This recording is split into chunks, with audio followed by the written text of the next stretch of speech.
So today was interesting.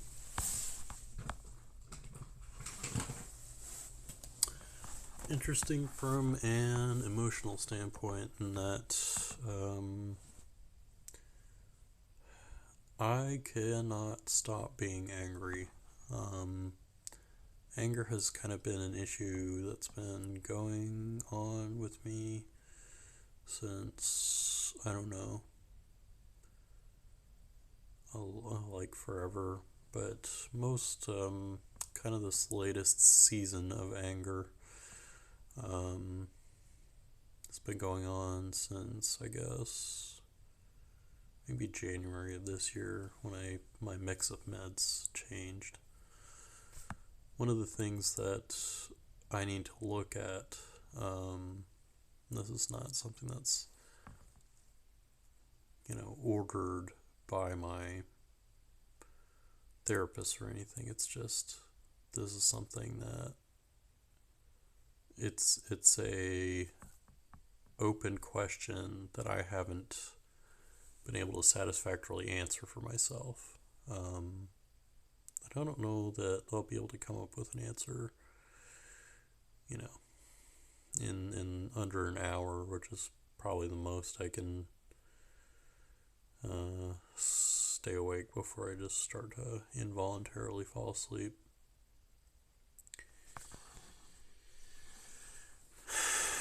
Um,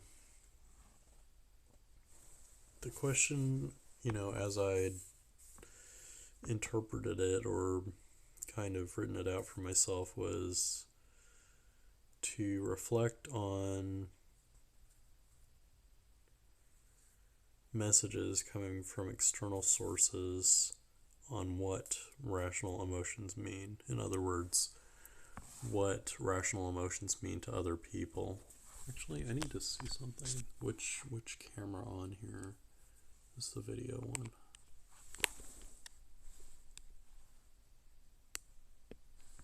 It's the middle one. Is it this one? No, it's this one.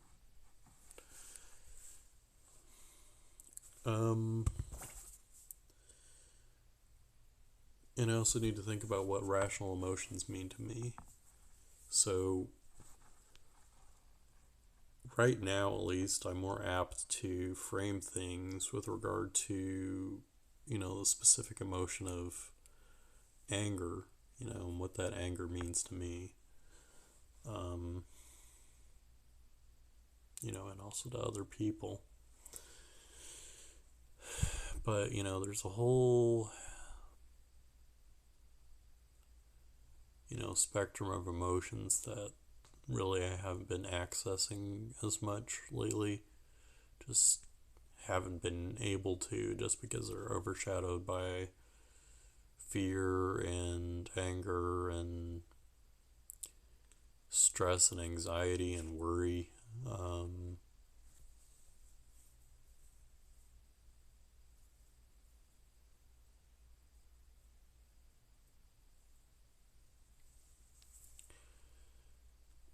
It can crowd out other emotions, more positive ones, when you're so consumed by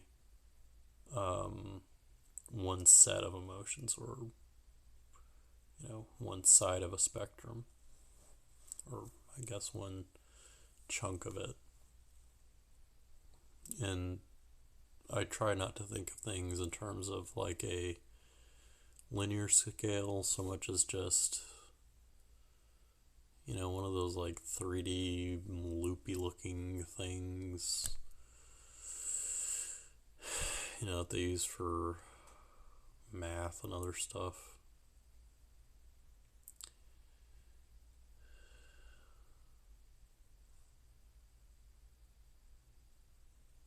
I think you can be at different places, at the same time. Um,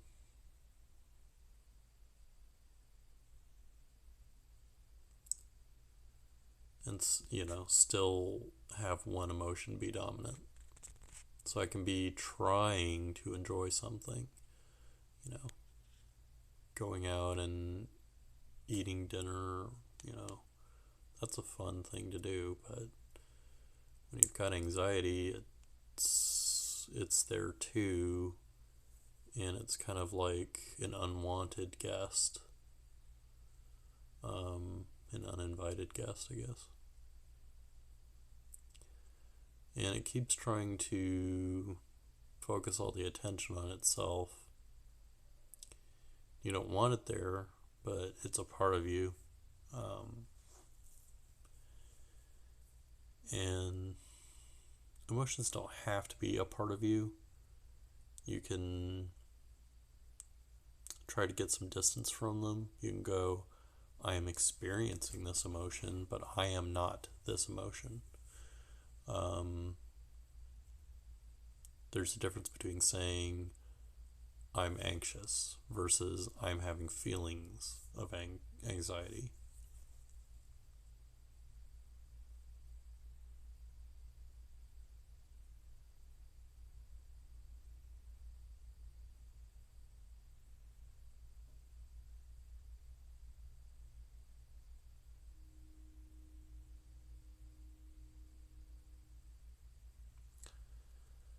I think I'm too dang tired to keep doing this.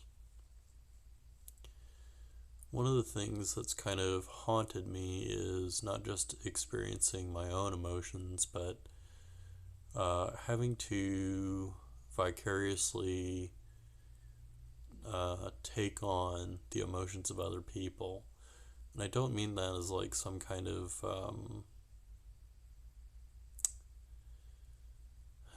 schizoaffective disorder. I mean, I'm empathetic, which means that I can understand the emotions of other people or try to. Um, and, I can use my own emotions as a frame of reference to um,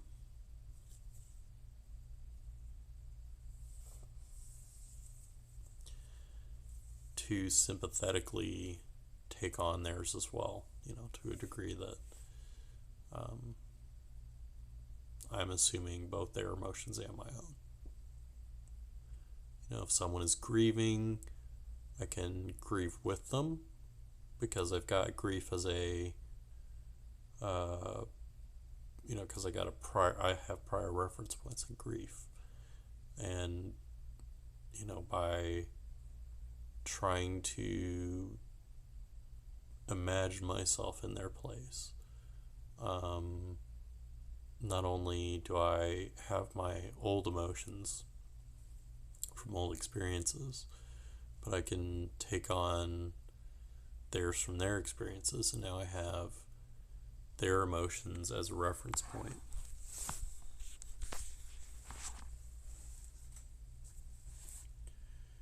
Um,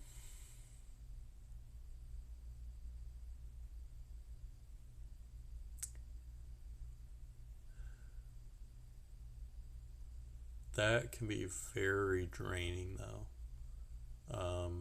because you're simultaneously having to emulate the feelings of someone else and carry your own burdens. When you are trying to empathize with someone else, what can happen doesn't necessarily have to happen this way. But, it can be just exhausting having to run two or three people, or, however many people are faced with a struggle, or a scale of grief or some commonly shared um, human condition.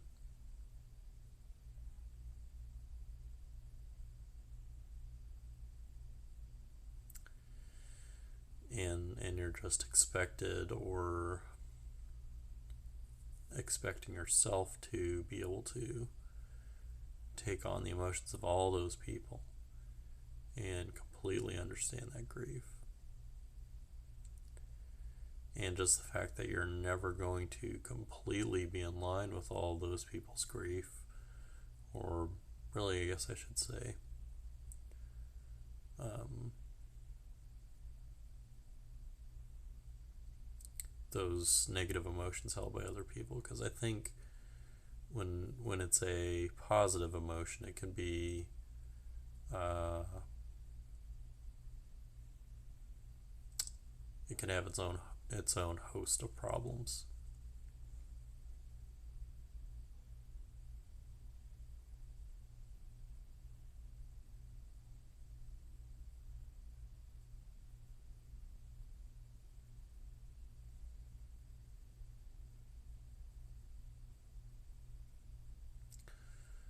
So all that to say is just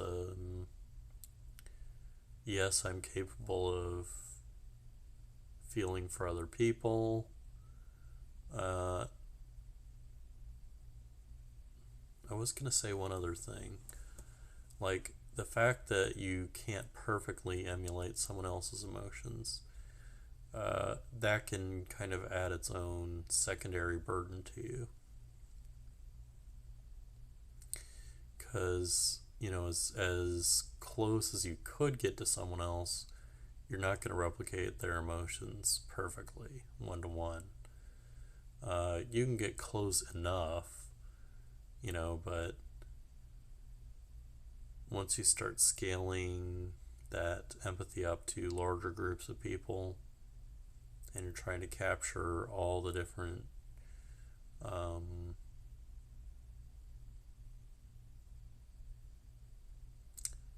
different feelings that are going on there, all the different shades of a feeling, you start to get more people that are going to complain about how imperfectly you've copied what they're feeling. And they can get mad at it and they'll be judgmental about it because your empathy wasn't good enough for them.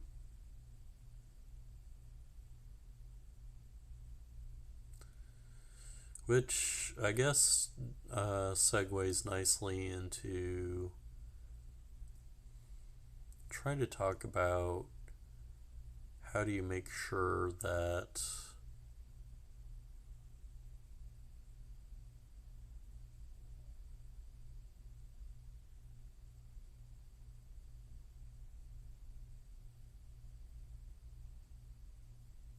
I'm like super falling asleep.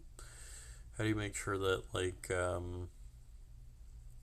the emotions that you've got from all of those other people are rational ones to have? Are you rational in taking on someone else's feelings, like some specific person's feelings? Um, you'll see a lot of talk online, questioning the validity of someone's emotions.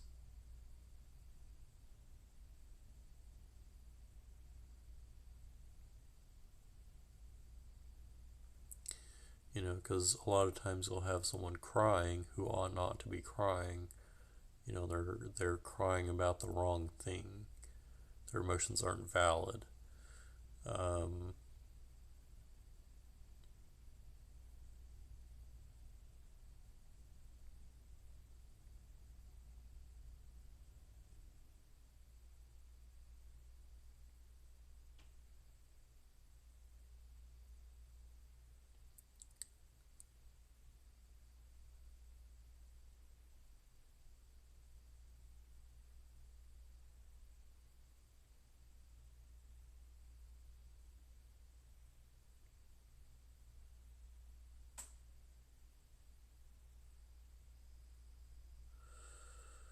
but there's a difference between easily dismissing someone else's emotions, which, is very easy to do because you got 8 billion people, and you're like, all right, cool. This person, on a whim, I can go. This person is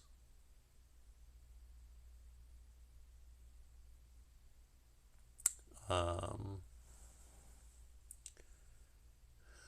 is less than the high water mark that I want to set for, rational thinking or rational feelings.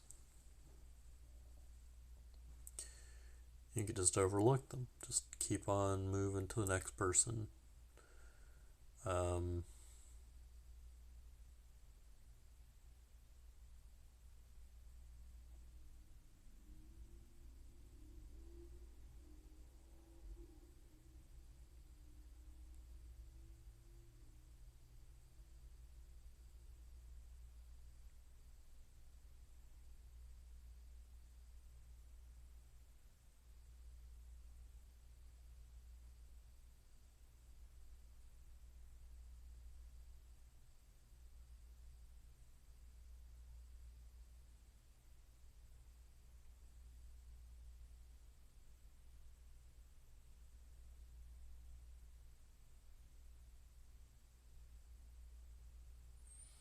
yep, I think I'm done. I'm just not going to be able to finish this thought tonight.